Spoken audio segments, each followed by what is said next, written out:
eu te leio todos os dias e odeio tudo que você escreve. A minha pergunta é por quê? Por quê? Eu, Leandro, não gosto de coentro, logo eu não como. Seria estranho eu todos os dias encher o prato de coentro, que nojo, eu abomino coentro. Então a pergunta é, que estranha atração você, mariposa, sentiu pela minha luz, para ficar se queimando na luz Sem parar. e sem parar e não conseguir se afastar, não tendo inclusive a capacidade de olhar para sua luz própria.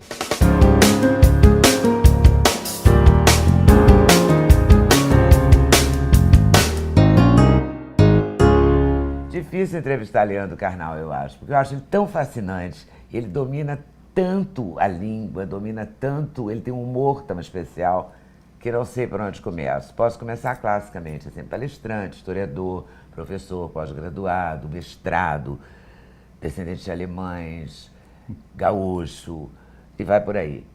Mas o que eu queria falar mesmo é de como é que você chega a esse momento da sua vida de grande palestrante, com um humor especial, dominando grandes plateias, porque é diferente de ser professor e ter 40 alunos, né? Você hoje fala para 3 mil, 6 mil. Eu já falei para mais de 40 mil, já falei para 26 mil. Na verdade, é curioso como é possível ter mais estabilidade num palco, falando para muita gente, do que fazer uma fala específica para 10 ou 15 pessoas. Com 10 ou 15 pessoas, você cria uma relação de corporalidade, de presença e de contato visual que desafia mais do que simplesmente num teatro, como você sabe, você faz também, em que a luz apaga a plateia e você está sozinho e a plateia passa a ser uma entidade. Creio que para quem é tímido ou tem um certo medo de multidões, uma certa agorafobia, isto é mais complicado, mas eu prefiro falar para 1000 pessoas do que para 10 pessoas. Isso reforça uma certa teatralidade da língua, da fala e da gestualidade. E que você domina. Sim, é um exercício de retórica. Agora, dar uma palestra, é importante dizer isso, Lê, dar uma palestra é muito mais fácil do que dar aula para um 6º ano. Um professor que dá aula para um 6º ano, ele é muito mais exigido fisicamente, intelectualmente, do que fazer uma palestra. Porque uma palestra nós temos pessoas que queriam estar ali, que estão no local que desejam, na sua maioria adultos. Estão motivados. Quem nunca deu aula para um 6º ano não sabe o que é isso. Alguém me disse já há bastante tempo, dei aula no ensino médio, fundamental, muito tempo. Alguém me disse diante de um tribunal, eu ia falar para juízes altamente gabaritados, disseram, você não fica nervoso em falar para juízes? Eu disse, eu já dei aula para 6º ano. Um grupo de juízes é absolutamente mais fácil. E não é retórica, é muito mais fácil. E você tem as piadas certas? Tem ou você é totalmente espontâneo? Existe espontaneidade, existem fórmulas como a de qualquer professor que está dando um conteúdo, existem fórmulas e existem coisas do momento. Então acontecem coisas, ontem eu estava dando uma palestra em São Luís e começou a tocar uma música no meio da palestra, uma música local bem forte. Então você tem que brincar com aquilo, né? Incorporar aquilo à fala. Existem coisas que se repetem, nenhum humorista consegue fazer para cada evento uma série nova de piadas, e existem trocadilhos, jogos de palavras que, porém é a cadência, o ritmo, a entonação, a gestualidade, o ambiente que vai ditar tudo que vai acontecer na sua fala. E o público sempre, de alunos ou um público grande de palestras, ele vai lhe dando o retorno do que está funcionando ou não. O desafio é dizer o que você acredita, o que você sabe, que seja da melhor forma possível, mas utilizando o exemplo, o humor, a fala e até a corporalidade para que aquilo entre, se fixe e crie a atenção. Então, por exemplo, a sequência de falas divertidas deve ser quando você quer reforçar um ponto, para que o humor seja um instrumento, porque o objetivo de uma palestra não é rir, mas o riso foca e elimina um pouco daquela tensão de estar sentado. E seduz, porque você é um sedutor. Toda pessoa que trabalha com público, um ator, um repórter, um palestrante, é sempre um sedutor. A consciência da sedução, ela é muito importante. As pessoas podem ser brilhantes, como muitos intelectuais são, e não serem sedutoras. Isso é muito comum. A pessoa conhece muito, sabe muito, mas não tem essa vontade de seduzir. E temos o oposto, é muito frequente. A pessoa quer seduzir, mas não tem um background, não tem um recurso cultural que sustente essa sedução. Então, são dois extremos, que é o showman sem conteúdo e o homem de conteúdo sem capacidade interpretativa. Um bom palestrante, como um bom professor, deveria juntar as duas coisas. Mas na minha geração, eu tive professores excelentes na USP e no exterior que faziam aulas sentados, lendo. E nós nos acostumamos na área de humanas a ver intelectuais de primeira linha lendo uma aula. Isto hoje é quase inconcebível na atual gramática da recepção das mensagens. Isso é um treino acadêmico europeu. Mas tanto na USP quanto na França, eu tive aulas com pessoas que liam durante 4 horas seguidas. E nós acompanhávamos escrevendo. Anotando. É um treino, isso é um treino. Hoje é um desastre, porque o nosso foco hoje mudou por completo. Né? Você é um homem de esquerda? Eu não gosto nem da classificação, porque, em primeiro lugar, quando surgiu essa classificação na Revolução Francesa, ela tinha algum sentido.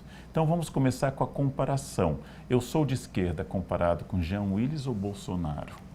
Não? Eu acho que se colocar ao meu lado um homem mais conservador, como eu sou a favor de cotas, considero que a questão do racismo é um grande drama nacional, gosto que o Estado faça interferência onde ele é essencial, como na saúde e na educação, isso me torna mais à esquerda.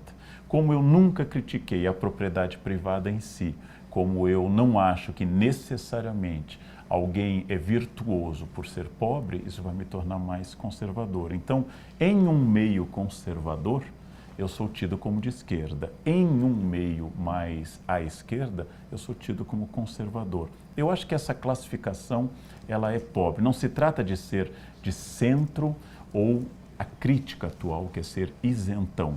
Trata-se de ver problemas envolvidos nas questões que estão além das fórmulas e das caixinhas direita e esquerda. Eu acho essa fórmula muito pobre. E como é que você vê hoje, por exemplo, o Estado? Você acha que o Estado tem que... Você falou da educação e da saúde. E a segurança, talvez? Sim. Então, você acredita no Estado menor? Eu acredito num Estado eficaz, que tenha que crescer muito, onde ele é essencial, como impostos de saúde e escolas públicas, sem os quais pessoas, especialmente em situação de risco, não teriam acesso nem à saúde, nem à educação, e que era um Estado menor, onde ele é menos necessário, onde não haja tanto ascensorista no Congresso, não haja tanto assessor e ascensorista. Um Estado menor, onde ele é menos importante. Não acho que cada deputado, cada senador, cada ministro tenha que ter um staff tão grande. Acho que isso pode diminuir. Não acho que as pessoas tenham que ter tamanha quantidade de funcionários e, ao mesmo tempo, faz falta. Nós temos carência de bons policiais treinados, de bons professores treinados, de bons médicos treinados. Então, o Estado, ele é necessário. A ideia simplesmente liberal de acabar com o Estado mínimo, que é uma ideia que surge e cresce na Europa, ela é tecnicamente curiosa, mas no Brasil ela ainda é inviável. Eu acho que o Estado deveria treinar para que ele fosse ficando desnecessário. Mas hoje no Brasil ele é essencial, especialmente entre classes baixas. Ele é essencial. Como eu, como provavelmente você, Leda, não uso saúde pública, como eu não uso, infelizmente, transporte público, adoraria um metrô que atingisse toda a cidade, como todas as vezes que eu morei em cidade com metrô bom, nem toquei em carro. Como o Estado é menos necessário para nós, nós pertencemos àquele grupo de classe média alta que acha que o Estado está inchado, que o Estado é o problema. Pergunte para alguém na periferia das grandes cidades se não gostaria de mais postos, mais escolas e mais Estado. Então essa resposta é uma resposta de classe. E aí vem a pergunta, isso me torna de esquerda ou de direita? Essa é uma dúvida permanente. Quer dizer, eu preciso pouco do Estado. Provavelmente você precisa pouco do Estado. E o Estado cobra impostos de nós e não oferece serviços. Então, nós somos críticos do Estado, muito mais pela nossa classe social do que pela real necessidade do Estado. Você acha o Bolsa Família uma necessidade permanente? Sem dúvida, uma necessidade. Permanente é sempre problemático. O Betinho dizia com a sua campanha do Fome Zero, quando eu levo a comida para alguém, ninguém me acusa de assistencialismo. A pessoa que está passando fome e vê comida não vai dizer não, mas isso perpetua a minha dependência da sua doação. Isso é um absurdo. O Bolsa Família tirou da miséria e isto é reconhecido pela ONU, não pelos partidos, mas pela ONU como um sistema de distribuição de renda. Bolsa Família é essencial onde existe miséria. E vamos ser justos, R$ 77,00 é muito menos por pessoa do que se paga de juros da dívida pública para bancos privados. Então, as pessoas são tolerantes com a Bolsa BNDES, com a Bolsa Banco, com a Bolsa Empresa, que se criam isenções fiscais, e são intolerantes com todo o dinheiro que vai para grupo desfavorecido. Então, Bolsa Família é importante, eu sou testemunha disso no interior do Brasil. Porém, no momento que eu te dei uma Bolsa Família para te tirar da miséria, nesse momento eu já tenho que ter um programa alternativo para que você fique no Bolsa Família o menor tempo possível. Só que o Bolsa Família, como todos os recursos sociais, desde a época do populismo de Getúlio até hoje, são instrumentos de cooptação política, de mudança de voto, de compra de voto. Mas ele é um programa importante. Fazer isso é essencial. Ele não pode ser permanente. Eu não posso criar a dependência. Mas um dos objetivos dos programas sociais no Brasil quase sempre é criar a dependência e transformar o beneficiado em alguém que foi cooptado politicamente. Falar em politicamente, para onde vamos? Onde estamos? Lava Jato, como é que você vê esse Brasil? Eu acho que nós estamos procedendo a um debate nacional sobre ética. E esse debate é muito bom. Há 30 anos, eu falava de ética para grupos universitários. E hoje são partidos, são associações de bairro, são associações de produtores, são a gente do agronegócio, todos os lugares, escolas, estão pensando e debatendo ética. Isso é novo no Brasil. Isso é bastante novo. É a primeira vez na história, Leda, que nós temos um milionário branco preso. Prisões no Brasil não foram feitas nem para brancos, nem para milionários. Elas têm uma caracterização distinta. Nós temos gente poderosa com medo, pela primeira vez na história do Brasil. Cometem-se excessos, há erros jurídicos, há um moralismo que beira o fascismo? Pode ser, mas é a primeira vez que nós mudamos o nosso posicionamento diante da ética. Você acha que vai acabar em pizza? Eu acho que o risco sempre existe. O esforço ético, eu vou usar uma metáfora para clarificar, o esforço ético é banho. Se você fez hoje, amanhã precisa de novo. E às vezes 2 por dia. Se você considerar encerrada qualquer operação de restauração da ética pública, no dia seguinte o sistema se recupera. A única coisa que existe é você fazer uma operação mãos limpas, operação Lava Jato, com todos os aperfeiçoamentos que podem ocorrer, que seja permanente. Então, isso é necessário. Agora, suponha que o Brasil, até hoje, nunca passou por um processo assim. Logo, a primeira vez que nós lancetamos o furúnculo, o que sai não é água de rosas. O que sai é podridão. O que não pode acontecer, que é um equívoco, é as pessoas começarem a dizer que não tem jeito, que é sempre assim. Quando elas começam a dizer isso, elas abrem caminho para o tipo do pensamento conservador corrupto, que acha que se é sempre assim, então vamos nos acomodar. Então, acomodar-se à corrupção é algo desastroso para um país. Você acha que a gente tem chance? Você fala muito do pessimista e do otimista, né, em suas palestras. Sim. Você é otimista e esperançoso? Eu sou otimista melancólico. Não? Eu sou um otimista com certo grau de melancolia.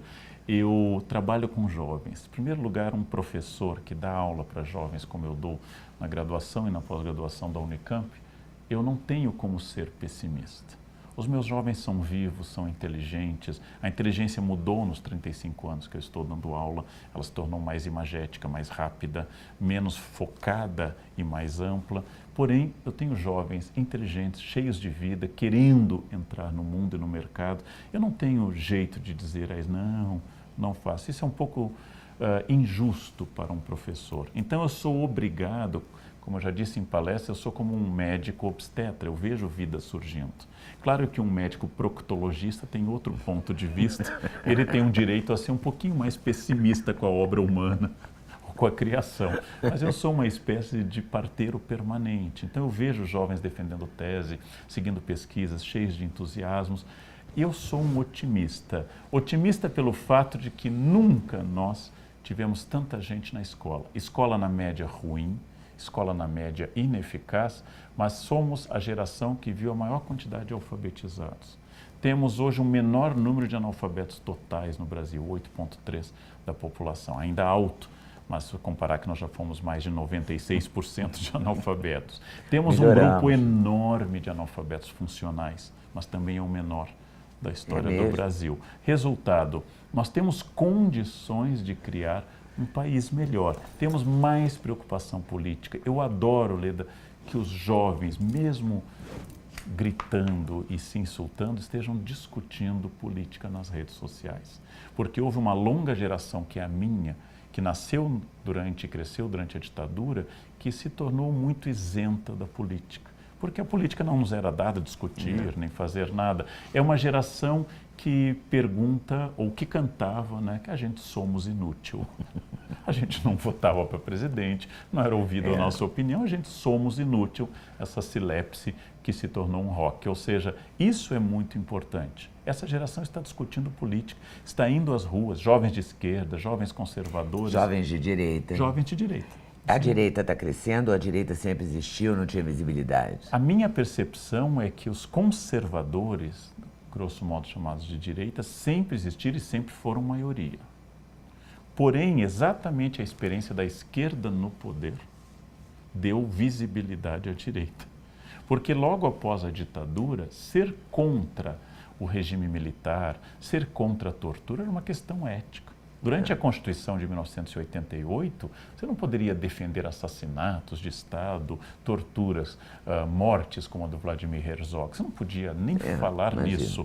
Só que a esquerda foi para o poder. E o monopólio da ética não é mais do discurso da esquerda.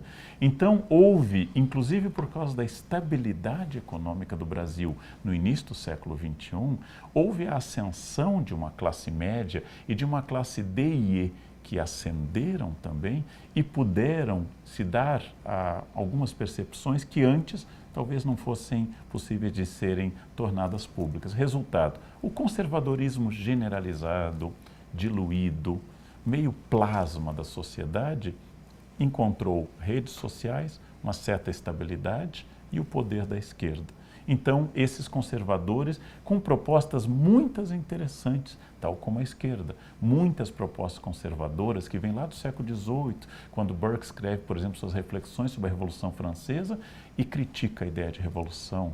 No século XIX, quando vários conservadores começam a falar de evolucionismo ao invés de ruptura revolucionária, tudo isso mudou bastante nos últimos tempos. Ser conservador não é errado. Ser uma pessoa que defende racismo, violência, morte, isso é errado. Isso é errado. Agora, regimes ditatoriais de esquerda, como Cuba, como Coreia do Norte, regimes ditatoriais de direita, como Chile de Pinochet, o Brasil de Médici e de Geisel, isso é um erro, porque atenta contra o Estado de Direito. E o Estado de Direito pode ser conservador ou de esquerda. Então, se você precisa gritar fascista para cada ideia conservadora ou esquerdopata, para cada tendência de melhoria social, o problema não está na esquerda, na direita, mas em você. Como eu posso ser, apesar de não dever ser, racista sem ser negro? Então, eu posso ser misógino sem ser mulher, eu posso ser antissemita sem necessariamente ter ascendência judaica. Mas todas essas questões mostram uma irresolução. A crítica quase sempre fala de você e não fala de mim. É a pergunta que eu faço a alguns dos meus críticos. Existem excelentes críticos. Existem pessoas ótimas que me apontam erros, erros de toda a espécie, e tranquilamente, e mostrando o erro mesmo, sem nenhuma paixão. E existe aquele furioso, aquele que entra cheio de baba verde, adjetivos, e aquele que me diz: eu te leio todos os dias e odeio tudo que você escreve. A minha pergunta é: por quê? Por quê? Eu, Leandro, não gosto de coentro, logo eu não como. Seria estranho eu todos os dias encher o prato de coentro, que nojo, eu abomino coentro. Então a pergunta é: que estranha atração você, mariposa, sentiu pela minha luz, para ficar se queimando na luz sem parar. E sem parar e não conseguir se afastar, não tendo inclusive a capacidade de olhar para a sua luz própria. Não? Então isso é estranho, isso é estranho. Quando as pessoas me dizem: eu odeio tal rede de televisão, é fácil. Desliga. Eu odeio a música de fulano. Não ouça. E pronto. Agora, existem bons críticos. Quase sempre a crítica é uma projeção de um problema seu. E raramente ocorre o bom crítico. Ou seja, aquele que observa, nota defeitos e sem paixão e com muita objetividade diz: Leandro, você errou, o que é absolutamente E você bom. Aceitaria? Porque você é muito... Você é vaidoso? Eu sou vaidoso. Em minha defesa... Você também trabalhou para ser competente, né? Sim. Você não Mas deu mole, isso né? não tem nada a ver você com a vaidade. estudou muito. Há pessoas brilhantes vaidosas e pessoas completamente imbecis vaidosas. A vaidade não depende da competência. Mas você estudou, você queria ser o melhor. Eu queria ser muito bom e sempre fui muito exigente. Em minha defesa, Leta, eu nunca encontrei alguém humilde na minha vida. Mas eu tenho só 54 anos, então talvez nos próximos 20 ou 30 que restam eu possa vir a encontrar alguém humilde. Até as pessoas depressivas são vaidosas. Elas dizem: ninguém me ama, o mundo tem 7 bilhões de pessoas, ninguém me entende, ninguém me dá atenção, e ao invés de querer essa atenção, né, tem um dado importante, que a vaidade é o motor do mundo, é o primeiro pecado capital, ela é fundamental. Sem administrar sua vaidade, seu orgulho, sua soberba, você será vítima dela. Então você tem que administrar a sua vaidade. Você tem que admitir para poder Exatamente. lidar. E a inveja? Uma vez eu vi um vídeo seu em que você diz que 95% das pessoas se sentem invejadas. Essa é uma pesquisa e ninguém é invejoso. E ninguém, não tem nenhum invejoso.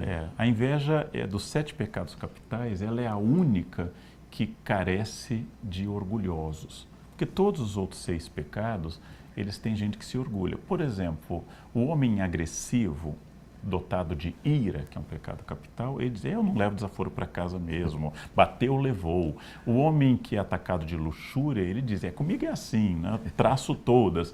Mas o invejoso não tem o seu fã-clube. Ninguém diz: eu invejo mesmo. Então, a inveja é um pecado envergonhado e também fruto de uma irresolução da sua vaidade.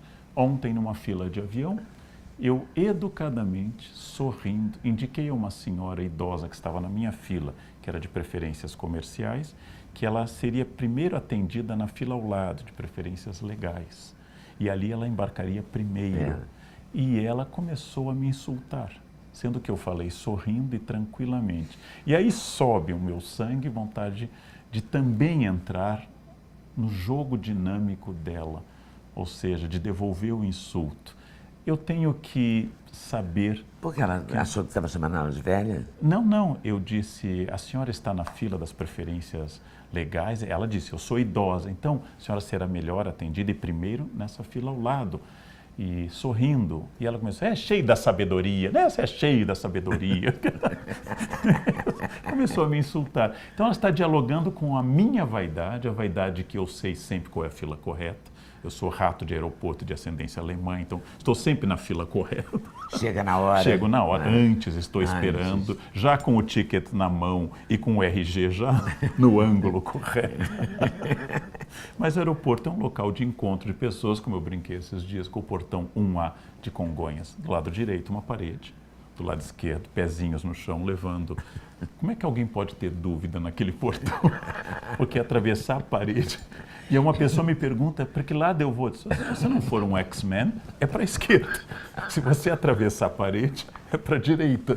Como é que alguém pode ter dúvida entre a parede e a maca no chão? Mas voltamos a isso. Nisso está a minha vaidade de conhecer bem aeroporto, de ser pontual. A minha vaidade conhecer o está mundo, em porque você conhece bem o mundo, né? Então, é uma prática de um Você estudou só profissional. na França? Eu estudei na França e morei um tempo no México também. E tenho uma experiência de viagem muito intensa. Fiz uma volta ao mundo recente, fui muitas vezes à Ásia. É o seu grande barato, viajar? Era, mas eu viajei prazer muito pessoal, a assim. trabalho. Então, quando um O que advogado você gosta me de diz... fazer? Eu gosto de ler, tocar piano e beber vinho. E quando eu faço as três coisas ao mesmo tempo, Aí, eu adoro. é a glória. Quando eu Vinho posso tinto? beber, só tinto. Eu bebo Só rosé. bar? Hã? Só bar? Só vinho e... eu não E o sei bar? Bar que você diz. Bar. Ah, Do piano. Bach, Johann Sebastian Bach. Eu Johann entendi Sebastian Bach. B-A-R, bar, Não, você só entendeu bar. bar, por causa do vinho, não bar. Tá, o João Sebastião Riacho. Johann Ao- Sebastian Bach. Sim. ao piano. Eu toco o cravo bem temperado, sempre sofrendo com aquele drama, que é o fato de que, com o tempo, os dedos ficam cada vez mais duros e o resto não. Então, se fosse o contrário... Se os dedos ficassem cada vez mais ágeis e o resto mais duro, abdômen, por exemplo, seria uma maravilha. Seria uma maravilha. Você foi um rapaz jesuíta. Eu estudei na Companhia de Jesus, sim. Os jesuítas, sempre, na minha época, eram Jeque, Joque, Juque, né? Juque, a Na Juventude minha- Operária, a Juventude Universitária Católica. Era Você meu também, tempo de colégio. Você, como mineira, tem igreja na base, né? Tenho, com certeza. E você tinha igreja na base? Você foi noviço? Assim? Eu estudei num colégio religioso franciscano, com freiras de origem alemã em São Leopoldo, onde eu nasci. Meu pai era extremamente católico, minha mãe se tornou católica para casar, porque ela era luterana na origem. E depois fiz faculdade jesuítica, Unicinos, e fui estudar entre os jesuítas. Fui noviço jesuíta. Fui muito religioso durante toda a minha juventude. Fui muito perdeu religioso. a fé? Ela foi, não há um momento, não há uma queda do cavalo da fé invertendo Paulo. Não há uma queda a caminho de Damasco. Os Atos dos Apóstolos não citam cavalo, mas a tradição é que Paulo estava a cavalo. Eu fui se desgastando e um processo muito natural e sem nenhuma raiva, nenhum ressentimento. Eu sou hoje um ateu muito tranquilo e tenho profundo prazer em estudar fenômenos religiosos. Tenho um interesse enorme em religião e religiosidades. Escrevi livros recentes sobre fé e sobre santos. Com o Padre Fábio foi um diálogo? Com o Padre Fábio foi um diálogo entre um padre e um ateu, um diálogo muito bom, muito produtivo. Com o professor Luiz Estevão de Oliveira Fernandes foi um texto escrito sobre santos. O primeiro com o Padre Fábio chama-se Crer ou Não Crer. O segundo chama-se Santos Fortes. E eu já tinha escrito Pecar e Perdoar, que são textos que envolvem o fenômeno religioso, a experiência religiosa. Não é possível pensar o mundo sem as religiões. Talvez seja daqui para frente, mas o mundo como existiu até hoje é um mundo que passou pela experiência religiosa. E você passou por ela? Passei. Não te faz a menor falta?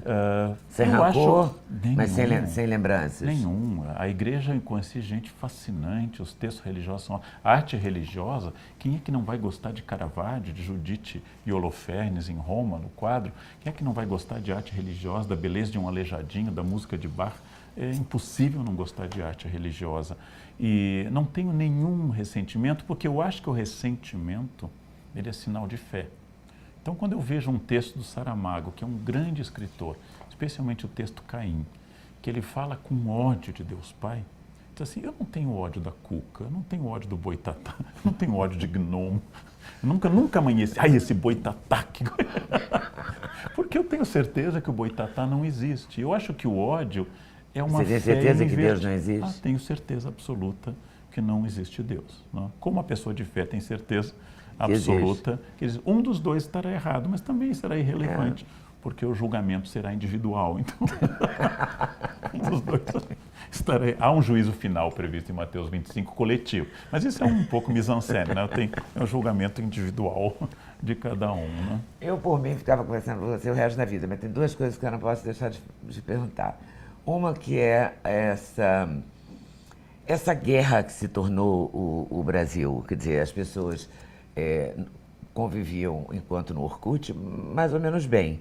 E com o advento, sei lá, do Facebook, do Instagram, não sei o quê, briga-se o tempo todo, né? Eu vou deletar você. Parece que o deletar veio para, né, de certa forma, matar o outro, mesmo que não seja tirando a vida, né? Primeiro, para mas tira a presença. Nosso público jovem, Orkut, gente, era uma rede social. Era uma rede que existia antigamente. O Orkut veio logo depois do LP, né? E veio antes. Olha que o LP está voltando, hein? Então, eu acho que houve dois processos. O primeiro processo foi a facilidade do acesso às redes sociais, a capilarização da internet, a atomização da possibilidade de você emitir opiniões. Há 50 anos, se você tivesse uma ideia e quisesse publicá-la, teria que escrever um livro ou um artigo de jornal, teria que ter o trabalho de escrever, teria que submeter a um editor, lutar a um revisor, lutar para publicar e a sua ideia chegaria. Hoje é ideia, enter. Resultado, nós multiplicamos a quantidade de autores, quase que na proporção infinita. E a segunda questão diz respeito à frase que você empregou. Eu vou te deletar, é a voz da minha potência, do meu narciso, do meu complexo diante de você e o poder que eu tenho é te bloquear ou te deletar, porque eu não tenho mais nenhum. Então eu acho que nós damos muita opinião hoje porque nós estamos mais impotentes do que antes, é um sinal da nossa fraqueza. Então eu tenho o poder de deletar do meu grupo. O que significa deletar do meu grupo? Nada, porque não tem importância nenhuma. Eu vou te bloquear, pronto, o mundo parou, o sol não vai mais brilhar. Mas é uma vingança, é uma raiva, é uma execução daquela... É quase que o grito... É uma sentença. É o grito do sapo sendo engolido pela garça, né? O sapo dá um último coachar como protesto contra virar parte da dieta da garça. Então, é o protesto da impotência. Então, te chamar de louca, te chamar de idiota, te chamar de metódica, já que você disse que sistemática, esses insultos, a maneira de eu demonstrar que eu não tenho poder algum. E é por isso que se ataca tanta gente pública. Por isso que se ataca tanta gente que tem expressão pública. Você tem aqueles Tem haters de estimação, tradicionais. Tem toda a espécie de gente, e isso é muito comum, né? Você sabe, a visibilidade traz isso. Você se torna uma rede, no sentido técnico da palavra, que vai arrastando tudo. Então, eu quero ter exposição pública. Não tenho, eu tenho raiva de quem tem. Não? Ou eu quero debater com você, porque eu acho a minha ideia muito importante. E aí você ou não me dá atenção ou discorda de mim, e isso é lido como uma questão pessoal. Eu tive que dizer isso várias vezes para várias experiências minhas. Comecei a escrever para o Estadão, um colega me diz, eu jamais escreveria para o Estadão, ele é muito conservador. Se me convidassem, eu não aceitaria. Eu disse, então, professor, não aceite quando convidarem.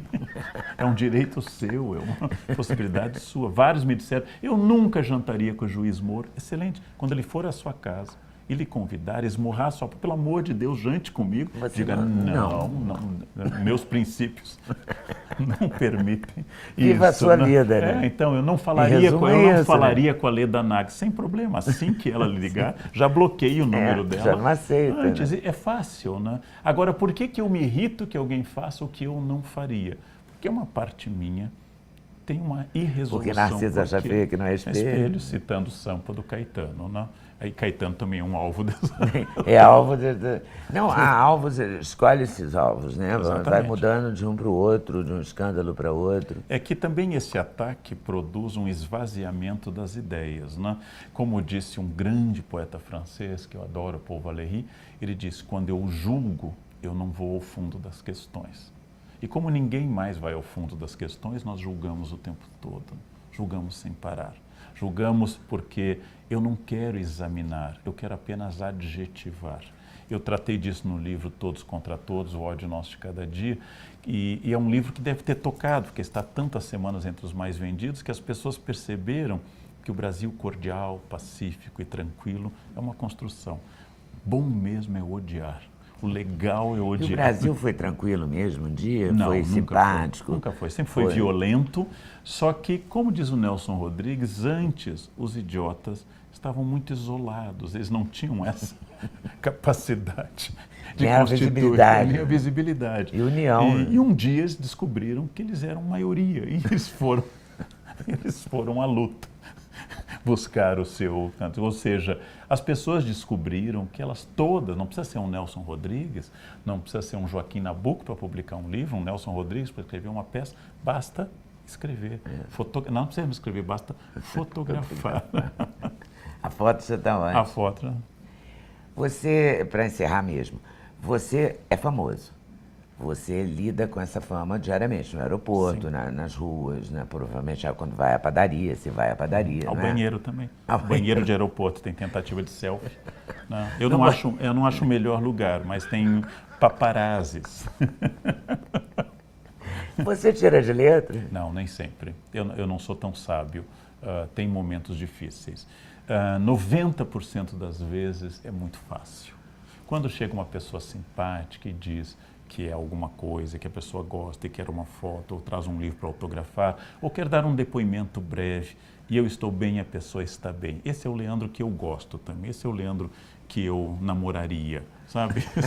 Esse é o Leandro simpático, que sorri, diz algo engraçado, e a pessoa sai seduzida. Mas tem os dias de um Exu mais difícil. Eu estou apressado, indo para um portão de embarque, e a pessoa quer fazer foto e ela tira o celular e religa o celular. E eu estou atrasado. E a pessoa vai pedir para alguém fazer e não tem a senha. Então, como é que tá? Onde bate? Então, isso é um pouquinho mais difícil. E, finalmente, tem a pessoa que eu estou com a família comendo e a pessoa senta à mesa. Já aconteceu. Tem a pessoa que eu estou comendo um temaki com a mão, ela vem apertar a mão. E eu acredito em Pasteur. Então, tem situações um pouco mais invasivas e inconvenientes. Você chega a andar com vidrinho de álcool no bolso? Ando sim, sempre. Só que você não pode fazer isso na frente Na da pessoa. frente da pessoa, pois ainda tem isso. É que eu também posso estar contaminado, mas para comer eu lavei as mãos. Não que a minha mão seja excepcionalmente limpa. Não se trata de um doutor bactéria, mas é de ter uma consciência. Aquilo, eu vi uma atriz da Globo, que eu não vou dizer o nome por ética, mas ela me dizia, tudo bem, mas não toque, não me toque. Ela dizia isso, e eu entendo isso. Às vezes você está correndo, está suado, e a pessoa vem e fica abraçada muito tempo. Isso é difícil. Então, nem sempre eu lido. Eu aprendi de uma outra atriz, que me disse num workshop, ela disse assim, quando você sai à rua, ela, atriz muito famosa, você encarna uma personagem, que é a atriz. E aí, é a personagem. Então, esses dias eu vi nos Jardins o Rodrigo Santoro quase correndo na calçada. Ele estava muito rápido correndo e eu comecei a rir no carro, pensei, porque eu faço isso, não tendo a fama dele, eu faço isso, eu vou muito rápido e não estabeleço contato visual, que é para não... Quando a pessoa diz, professor Leandro, eu já estou. Tá lá. Oi, tudo bem, já estou longe. Mas não é fácil, não é fácil. Eu acho que a fama é boa, ela traz vantagens, você a conquista, mas eu preciso crescer na sabedoria para lidar com essas coisas. Não acreditar nos elogios que acompanham a fama, não acreditar nos haters e saber que se eu dialogo com as pessoas, elas também querem dialogar. Eu vou crescer, eu tenho como plano envelhecer sábio. Envelhecer já está ocorrendo, o sábio é um pouquinho mais complicado. Você tem filhos, né? Não tenho. Conhecidos, nenhum. Né? Conhecidos nenhum. Casou-se? Casei 2 vezes, né? E estou sozinho. Você diz que a família é um princípio que foi feito para dar errado. A família é submarino, né? Mas eu acho que é uma vocação específica. É como tocar oboé. Não é errado, mas pouca gente. Tem pouca esse talento. Tem esse talento. E você tem talento para ficar casado? Não? Demonstrei 2 vezes que não. Não. Eu tenho um grande talento para ficar sozinho. Eu tenho um grande talento para ficar sozinho. Às vezes vem uma vontade, mas aí eu abro um livro. Coloca a sua música preferida. Minha música preferida. Ou toca piano. Toco piano, abro um vinho e eu penso, passou. Mas não, eu venho de uma família muito feliz no Sul. Meu pai e minha mãe foram casados por 52 anos. Eu tenho bons exemplos de bons casamentos, mas acho um talento específico. É preciso um exercício enorme de autoconhecimento, de muita paciência e uma vontade de crescer juntos e se desafiar juntos, né? Crescer junto, isso é eu lembro do filme. Agora você já cresceu? Já estou encolhendo de novo, curva. Leandro, muito obrigado. Realmente eu fiquei muito honrada de você ter aceito. Prazer, Leda, muito estar feliz. com você. Muito obrigado. Obrigado. Quanto a você, por favor, se inscreva no meu canal, até porque o Google decidiu que só vai me dar confiança quando eu tiver mais de 100 mil. Então dá para você se inscrever e me ajudar nisso. É um projeto, né? Todo mundo tem projetos. Aí vai lá, dá like, aperta o sininho para ser notificado, se envolve nessa história, ok? Valeu, até mais.